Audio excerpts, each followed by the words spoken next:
All right, welcome back to another edition of This Week in Pro Wrestling with your host, Mike Monty, and the great Jimmy Farrow. Jimmy, how are you? Good, brother. What's happening? How are you? We're lucky enough to be filming out of the great Tin Mirror Studios in Kings Park with probably the most outstanding producer in the history of producers, the great Abe. Jimmy. Here. Real quick, little recap. The channel is really starting to push out some really solid material. We've got the Player Unplugged, which did a little sex video yesterday. Not him personally having sex, but he had a sex. Wait a minute. He had a sex expert on. All right, Mike, I'm out of here. Have a nice day. Later. We got True Crime, which did really well. Obviously, you got the main show, Monty and the Pharaoh, and we've got a Jeopardy show that's starting soon. But the most recent addition, who's actually got some dirt sheet pushes, Missy Beefcake with Jake the Snake Roberts' daughter. Thoughts on that? Did you watch any of it, sir? I got to see some of it. I was scrambling after work, but I did pick up enough to get a really good feel about it. She knocked it out of the park. I thought Missy did an outstanding job. That was fantastic. It felt very real, and isn't that what we're after, Mike? That was fantastic. And by the way, Brandy, I am a huge fan. What is this about cannabis lemonade? Oh my God! I knew you were gonna get your hooks into that one, man. Get me some cannabis lemonade. Up.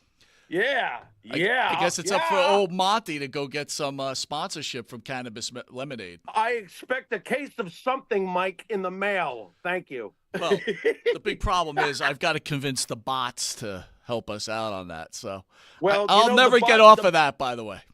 Well, you shouldn't, because let me tell you something. I've been learning. The bots we can manipulate those bots. We'll get the deal. We'll get it. We can manipulate it. Yeah, we're all over it.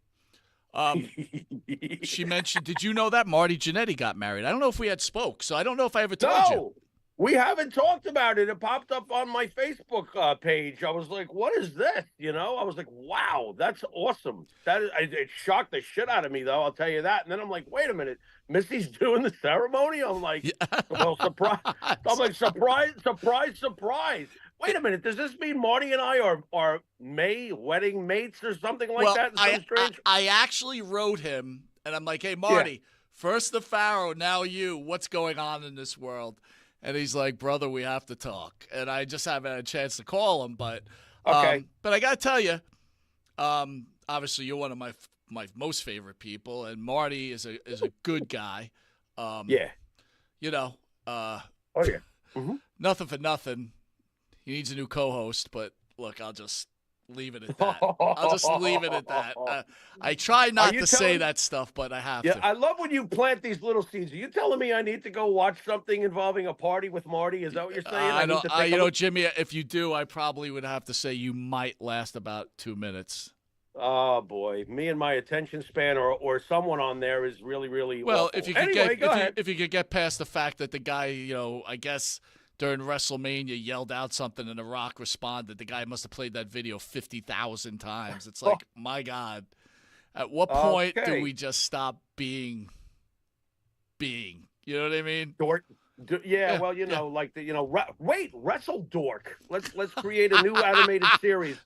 Wrestle Dork. Please. We could go for that. Hey, did I tell you I went to school with you? Did you know that? I actually went to school with you. I figured I'd mention it every week for the rest of the time. Just stop. Never to be oblivion. I did go to school with you, though. It's a fact. Go on. I don't know if that's something to brag about, though, bro. It's nothing to get crazy about. You know what I mean? It's like, I went to school with Mike Monty, and I did. Well, the rest is history. What's your history, wise guy? That's what I would say.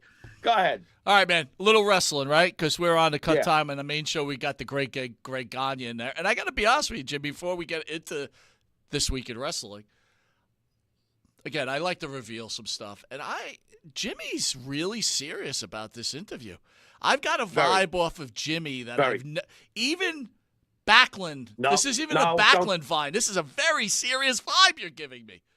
I think you're overdoing it by saying it's a Backlund thing, but it's close. That last name in this business, man, Dude, it's close. After the last two conversations I've had with you, all of a sudden I started getting nervous. I'm like, I'm getting nervous now. Why am I getting nervous? It's a good nervous. It's anticipation. He's a great name. Oh my God, this should be fantastic. Let's see what happens. All right, before we start, shout out to the room, the great Benny Scala in, R.J. Hudson, Jason Morning, we love you. Loose Cannon, who on July 7th has the Mario Mancini at one of his card shows, which will be very cool. Sweet. Bruce from ESO Creative. Phil, Mr. President. Isban, always good to see you. Farrow, he writes, thoughts on Jack Swagger leaving AEW quickly. Oh. I'm sorry. I got groggy for a second. That's what I think about Swagger. It's just always like the untapped potential. It's there, but I never see it really come to the forefront. It's almost a shame. What are you going to do? Well, I guess, considering how well Dutch is doing on his podcast, maybe Jack Swagger needs that Dutch rub. You think that he would actually be able to do something like that, though? Is he that interesting a guy? I don't know, dude. I don't see it. At least Yosemite Sam is a cartoon. I mean, I like watching Yosemite Sam. I went back and forth with some guy on social media because they're like, why are you giving Dutch, and some guy, I have to look up his name, but why are you guys always giving people a hard time? And he's like, Dutch. And I'm like, look, dude, Dutch to me was a nothing in wrestling. I swear to God, even when I was a kid, I saw a guy with a goofy mustache and a hairy back. Like, I never got it. I don't get it now. Now, again, I'm not going to say his podcasting skills are much better than his wrestling skills. But I have to laugh because Dutch Mantel knows everything about everything. I mean, again, how could you tell me what's going on between Linda and Vince McMahon? You heard a rumor. We heard a rumor. We read the dirt sheets too. But I guess if you're in the biz, you have more credibility, right? I guess you certainly have an extra bit of leverage that people will take more stock in you because of what they perceive you have done. Dutch Mantel is not a nobody to me in his wrestling career. It's just that in the podcasting career, he's become obviously iconic. He's very, agreed. Jim Cornette-esque, to be fair, right? No, I don't put anybody with Jim Cornette. I think Jim Cornette is the greatest listen basically out there because he's just got motor mouth with a brain. I really do love listening to Cornette. See, you got me dropping my guard here. All right, real quick then. Barry Horowitz or Dutch Mantel? Who's more memorable to me? It's not even close. It's Barry Horowitz. Okay, so end the conversation. That's how easy this was. Wait a minute. What are you saying about Barry? Barry's the best. And but what he did. I'm not saying it, but I'm saying I took the biggest jobber one of the big jobbers that WWE had, and he's still more memorable than Dutch Mantel. And well, while we're at it, I mean, coming from where we came from in our memories, Brooklyn Brawler is too. Absolutely. How about them apples? How about the Red Rooster? I'll go with the Red Rooster. Hey, I'm ready to go with Frank Williams because he tried very hard. Hey, Frankie Williams has one memorable moment that eclipsed Dutch Mantel's career. Where's your Piper's Pit, bro? No. I agree. You imagine if he was in the WWE, Piper would have shaved his back. That would have been awesome. Now, that would have been memorable. All right, so real quick, Becky Lynch's contract reportedly expires on June 1st. That happens to be my birthday. I try not to announce that.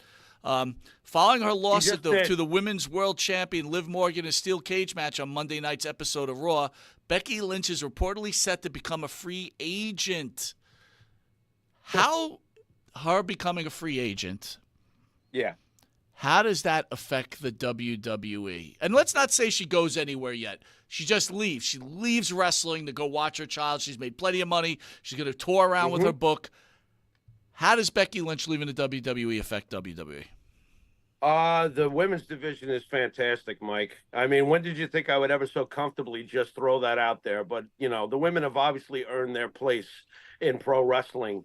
And a lot of that goes back to when it all started with Evolution. To me, it was a slower crawl for me than it might have been for others, but they won't miss a beat. I mean, they have great stars coming up. They have a great division. Becky, I don't think is going to go anywhere. I think she's going to take time for her family, and I don't think she's going to go anywhere else. You know, when she resigns, she'll resign in a year or two if she feels the vibe and wants to come back. She's still young enough where she'll have enough of an impact when she does return. She could do this for the next 10 years. I could see Becky Lynch being a big deal. And look at what Trish Stratus did. How long has Trish Stratus been out of wrestling until in the recent years we've had her back from time to time? And how great is she?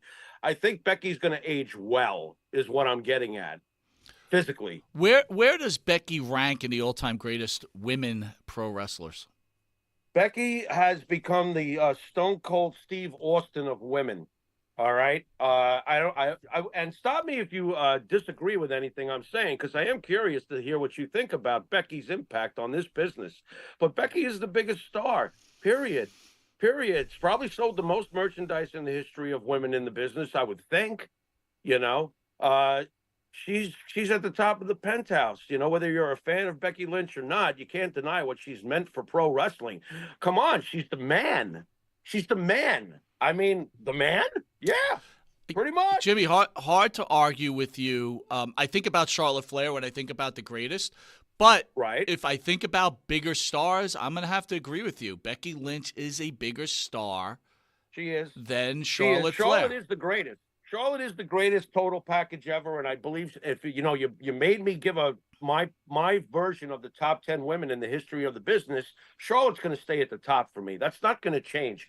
But you asked me what the impact was, and the impact is for now the most successful monetarily and business and merchandise and everything else woman in the history of the WWE is going away for a little bit. She'll be back. I'm not worried about it at all. The women's division is great. Well, give me more tips. There are reports that Tony Khan is willing to make her the highest paid woman wrestler in the history of professional wrestling.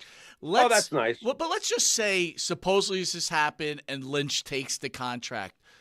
Does that now, especially with the addition of Moné, it's hard for me to even call her that. Does that make it does AEW become a more powerful women's division? It becomes what it always is. It takes big stars from other places, and then it fucks up the booking. I don't see it working over there. People also forget that the presentation you're seeing on a WWE program is a WWE presentation. I think by now it's safe to say that they know how to do intros. They know how to find the right music way more than not. All right. You're going to tell me Mercedes Moné intro and presentation on AEW and in ring, how it looks, the lighting, the cameras. You're going to tell me that looks like what it looked like back in her days as Sasha Banks in WWE with all those classic matches? No, it's Hell not. no. But, Hell no. But there comes a point where if you have enough talent, you could start changing that, I'm assuming. Here's a quick question for you, because I was thinking about this too, right? We're friends. We're competitors. We like to compete, right? We competed when we were younger, when we could do it athletically. Obviously, we can't do it athletically anymore, or at least to the level that we're used to. Right, okay. To be fair. But, Jimmy and I compete still to this day. We compete with others, compete with each other, right? We're always challenging each other. There's nothing wrong with that. But here's a question for you. So Mercedes Moné goes on and does, the press conference, and she says, AEW's the place where it's to be. That's great. You're carrying a banner. That's all well and good. But then she makes a statement that she's the greatest wrestler of all time. This is what I was thinking, and I need your opinion on this. Everybody knows she's very close with Bayley, right? Very close friends. I don't know her relationship with other wrestlers, but just using Bayley for the example. When a wrestler says something like that, does the other wrestlers' creative juices start going and said, you know what? I'm going to stop being a cheerleader for you now, because now you're claiming to be the greatest. And, when this is all said and done, we'll still be friends, but I want to be the greatest. Do you think that goes through like a Bayley's mind? That's a good question. I would like to think that since the curtain got torn open 30 years ago, when they do this sort of stuff, I would tend to think that they don't think anything of it. She's just working. She's just working. That's what she's doing. She's working. She's working herself. She's working her character. She's working. But I think when you make that statement, there's something in your mind or in your heart that you truly believe this, right? You're just not saying it to say it. And when you do, Right. you're thinking to yourself, hey, look, this is my career too. And, I don't want to be second best. Huh.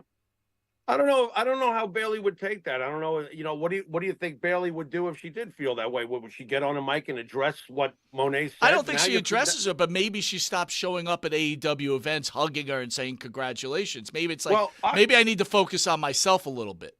I hated that personally. I'm already on record that I hated that when they did that. Everybody thought that was great. Oh, why can't we all be friends? Yeah, right.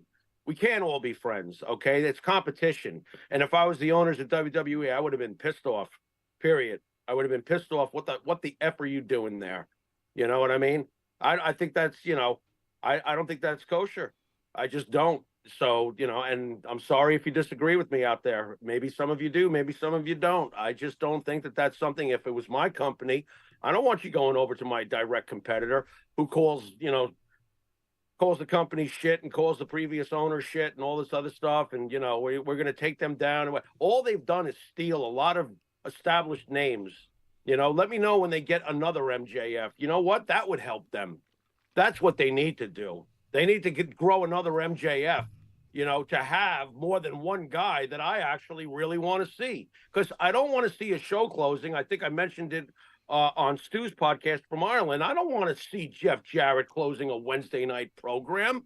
Don't call yourself the future of wrestling when you're sending Jeff Jarrett out there or Chris Jericho on his 57th beer. I'm not interested in that. Show me what you got for the future. Speaking of that, Jericho, and by the way, if anyone didn't catch it, Jimmy was on Stu's Pro Wrestling podcast, which was a fantastic interview. So if anybody gets a chance it's a great listen. Jimmy, you were off the hook. Your comments were fantastic. Another well-done job. One thing is, I was thinking last night, because I actually turned on AEW, and Jericho was doing the learning tree gimmick, and I kept saying to myself, I actually think I tweeted it from the Monty DeFaro page. I wish the learning tree would tell Chris Jericho to retire already. I mean, enough. Got to know when to call it a day, bro. It's like Chris Jericho has invented himself a million times. Guess what? The 1,000,001 time, it's over. You look like a shriveled up old man. Look, he looks in great shape for his age, okay? Of course. But he looks old. He looks tired. It's enough. Yeah. Be done. Yeah. You got to know where you're at with your physicality. I mean, when Goldberg returned after being gone for so long and had that awesome shock, quick, finish of Lesnar, Goldberg was ripped. You could buy into it. It's Chris Jericho in his prime, and even in his later years before the whole what we see now, was one of the greatest wrestlers that ever lived. He was a great storyteller. He's a great mic man, but he looked great. He looked great, and he could do things that were separated him from everybody else. He is damaging his career now, Jimmy. Look, he's doing and if he keeps it up, he's got a while to go before he gets to that age, and bless him if he does, but he's starting to do a Ric Flair. It's like, dude, stop. Ric Flair should have stopped the moment Shawn Michaels' boot hit his face. Should have stopped. That would have been the perfect ending. He puts over Shawn. It's a great match. It's got all the drama. It's beautiful. Beautiful. Leave it alone. But they never do. You know what they never do. I'm thinking about this, Jimmy. I was thinking about the whole Sasha Banks, Mercedes Moné, Bailey thing. I was thinking about, Bret Hart gets beat up for taking everything so seriously. You know what? Right. That was his profession. The more and more I think about it, he took it seriously because he wanted to be the best in his profession. It doesn't matter that it's a scripted event. You still want to be the best that you ever can be. The best there was, the best there ever will be, right? Right. Well, look, Bret Hart is the keeper of the flame. Okay, for everything that I love about pro wrestling and everything that the traditionalists love about pro wrestling, he's the keeper of the flame, man. He's the guy at the main gate guarding the castle, and he always will be, one way or the other. And I know this much: you made me stand out in crappy ass weather to make sure that we got to meet Bret Hart, and I thank you for it. In the end, it was worth it, right? At the time, it was like, get me the hell out of here. In the end, you go, it's worth it. It was worth it, and you know what? We caught him in a decent mood. Bret's always like right here, like getting close to being scowling and stuff. But Bret Hart was very cool, and that was great. And I'm glad we got to do that. Me too. The Kiss that we're all aware of the kiss between Liv Morgan and Dom on Monday Night Raw. Did you watch that, Jimmy? Did you catch it? Yeah, I did. I got to see that. Yes, I did. Wow, I kind of like that. There's something very old school about that, right, Mike? I mean, well, I was was watching cool. Raw, and it was a quick cut, so you don't see it. And then I found out on social media the next morning that there was a kiss. And again, it goes back to the match itself in the steel cage, which we'll speak about in a second, was at best. Right. But the kiss made it all that more memorable. Yep, that was great. You know what I was thinking too? Somewhere down the road, Dominic has to become a face at some point in his career. Let's be realistic, you know? I'm assuming the man's going to be doing this, the young man's going to be doing this for the next 20 plus years, you know? So I was thinking to myself, what would make Dom a face? And apparently this is not the thing, right? Because is Rhea heading towards a big face turn? I mean, what's the story here? Because she's not going to be happy about that shit. The whole thing is, I don't know what's going to go on Judgment Day yet. It's so very. Right. I got to tell you something. Wrestling has been good for such a long time now. They've got you guessing at every turn. Just like you said, I don't know. I don't know if Rhea comes back a bad guy. I don't know if she comes back a good guy. I mean, I'm assuming they're going to make her a good guy. I'm assuming Liv is going to join Judgment Day. I mean, there's no doubt if Rhea wrestles Liv at SummerSlam, Dominic's going to turn on Rhea, even though you think he's on Rhea's side. And this will be the whole, you know. The problem is, though, Jimmy, I got to be honest with you. I've become a very big fan of Liv Morgan, but she's not a very good wrestler, dude. She's men's and men's. She's okay. She's nothing spectacular. I've become a fan of hers, too, because she looks better than she ever has at this point in her career. She looks fantastic, and she's really pretty good at being a heel. And I'm liking that. You know, that's something that, as a face, it's almost too cutesy-wootsy. There's none of that going on now, and I really like that coming out of her. I think she's doing really good as a heel. I hope she stays that way for quite a while. Well, here's an interesting thing. The one great thing about the WWE now is they integrated social media into their storylines, right? So there was a point this week where Liv Morgan on her Instagram, she put up the women's title and its caption, "By any means necessary." And that's not such a big deal, right? But the big deal is Dominic Mysterio responded with a smiley face emoji. Nice. So, you know, these people who are trolling, and I'm not one of them, right? They see this, and it's like these Easter egg things, and you just don't know what's happening. It's perfect. They're taking today's tools on the internet and using them correctly. That's perfect. It's perfect. Also recently on our friends on Busted Open Radio, Bully Ray along with Dave LaGreca. Bully Ray, well, you know, we all know that Jordynne Grace made an appearance on NXT. Real quick thoughts on Jordynne Grace, man. What a specimen. She should go real far. I don't know what you think about her, but I think she's fantastic. She'll make a great power match for some of the bigger ladies in the division. I'm all for it. It's a great catch. If she comes on board full time with us. I've seen some interviews with her. I'm not so sure about her mic skills. They seem to be a bit weak. She could probably use some help there. Look wise, incredible. I agree with you. Definitely could be, Flair, Rhea Ripley type of thing.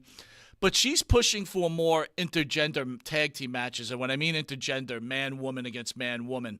Bully Ray on Busted Open also said he's been pushing for intergender matches.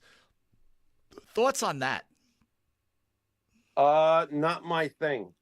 And that's no reflection on how I look at either sex. Just not my thing. I'm really not that interested in it. I've never liked it that much in the past. They've done a little bit of it. Didn't we see Cena and Miz, et cetera, with their women? Sure. Whatever, man. You're gonna have to. Okay, I tell you what. If you're gonna do it, please think out of the box. Who's ever thinking about this? If they are thinking about this in WWE, please think out of the box. Don't give us what we've seen before. Okay, do something outside the box. I don't even know what that is because I'd have to really sit and think about it for a while. I can't just throw out ideas off the cuff about something that important. But if you're gonna do something like that, please give us something we've never seen before. Give us something fresh in the approach. It's always so It's always so safe every time there's one of these, or predictable. It's always got the same damn outcome every time. You always know which side is going to win it. All right, whether it was Miz, Cena, or Edge and his wife, et cetera, et cetera. You always know who's going to wind up winning the war at the end. So it's like, stop, think outside the box, and maybe we'll be onto something. That's a really good point, right? I'm not a big fan. Like, on the specialty matches, yes, kind of fun. Totally get it. Right. As a regular gimmick, I don't think I'm a major fan. But here's a funny thing. No. So when I was listening to Busted Open, they were critiquing the Liv Morgan, Becky Lynch match, which I'm going to give you that critique, and I actually agree with it. Their opinion was, if you're going to start raking people's against the face against a cage, they got to bleed. And they're old school, right? And the cage was always the blow-off show, and you always got blood. Right. I don't think it's a great idea for women to bleed, right? They got beautiful faces. We don't want to scar up their faces, right? They're money makers, all right? And there's more important things than bleeding. I get it. Right. So their big thing is they felt that when you start raking faces against a cage, you kind of screw up the cage match. They should have stayed away from that. Thought about that. I agree. You should bleed when that happens, period. And can't they just call Gene Simmons and get a couple of his blood capsules? You don't got to bleed. We're past that now. You can figure out other ways to get that effect going. What do you just bite into a blood capsule, smear it on your face when you get your face mushed into the turnbuckle or something, Well, Jimmy, the bigger problem I had, like, it was a very good comment. I agreed with it. But in the same breath, will Bully Ray say, I want to see intergender matches? It's not realistic that a woman faces a man. I mean, I know we got away with it with China back in the day. Okay? Right. Again, when a woman is body slamming a 250-pound man, I mean, let's get realistic here. We had Ulysses on, right? Ulysses, a 180-pound guy, right? Guy's a beast. Right. Beast. Right. Okay? Right. But understand that a 260-pound man in shape, right, Ulysses is going to have a hard time beating up a trained 260-pound fighter, regardless how tough Ulysses. And that's not knocking Ulysses, all right? Weight means something. It goes back to the old Andre Bruce Lee thing. We always discuss that. Could Bruce Lee beat up Andre the Giant? I always say no. Right. Well, if he gets a hold of Bruce Lee is tonight's dinner. And and if you think Andre couldn't manage for one moment to grab him somewhere and pull him close to him, you're wrong, Especially, are we talking about a younger Andre? I mean, the Andre the Giant in the 1970s was a hell of an athlete. People seem to forget that. Guy played soccer when he was 17. The guy was immense. I'm sorry, if he's grabbing you, might makes right, and you're in big trouble, man. You're like, for example, too, if Ulysses, who was a great guest, by the way, if Ulysses walks into a bar and there's Sheamus, don't F with him. I mean, if he grabs a hold of you, you might have yourself a problem. You might have yourself a big problem, or a Drew McIntyre, or a Randy Orton. You might have a problem. These guys are huge. It's the bottom line. The only way you can defeat somebody bigger than you is to cut them down to size. That's the only thing you can do. You got to stay the F away from them and basically mosquito them to death with your hands and your feet, and then try to get them off their feet. Other than that, and I can't see Bruce doing that, because even though Bruce was the greatest at it, Andre's going to grab him that one split second, and then what happens? What do you do when there's 400 to 500 plus pounds on you? What are you going to do? Jimmy, I love that comment, though. Mosquito somebody. I love that comment, because even at 180 pounds, it takes a lot more to hurt a 260-pounder. Right. Right? You get my point? I love that word, mosquito, because that's what it is. It's like you got to chip away a lot more work. Chip, chip.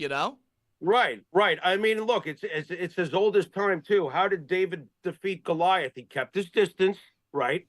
And he figured out, I can hit him with an object that I don't got to get near him.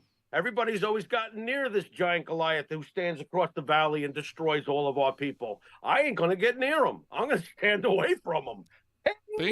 Well done. You got to be a very smart mosquito, Mike. All right, I'm going to say this. It may not be popular, but this has been bothering me a long time. And you got, you and I haven't had a real chance to talk about it.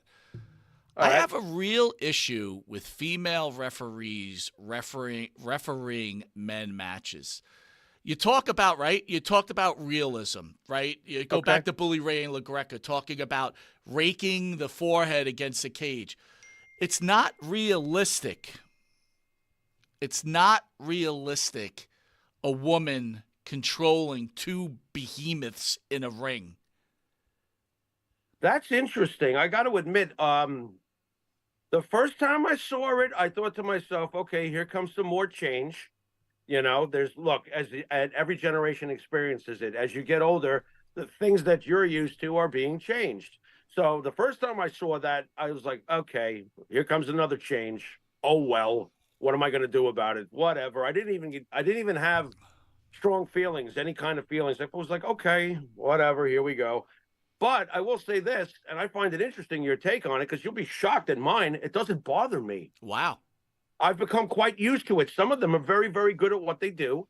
And look, it's pro wrestling. If you can't get, what has always happened with referees? Look at Gilberto Roman. You remember Gilberto Roman? Yes. He'd sit there and scream and yell and point up at them because he was a short man of stature and point up. If they just fling him to the side, you get DQ'd. The end.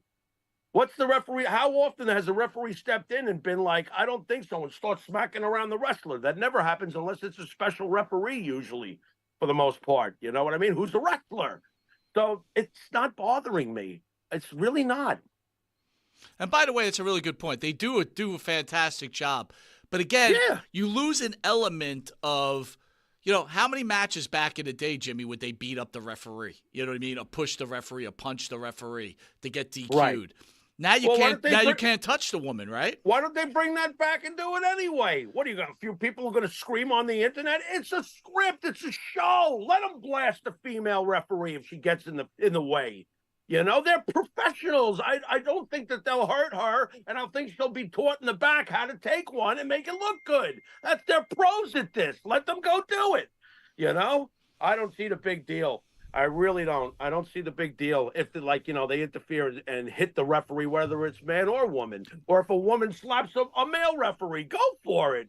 If it's part of the script and it fits, go for it. I want to remind everybody at 9 p.m. AWA legend Greg Gagne in studio.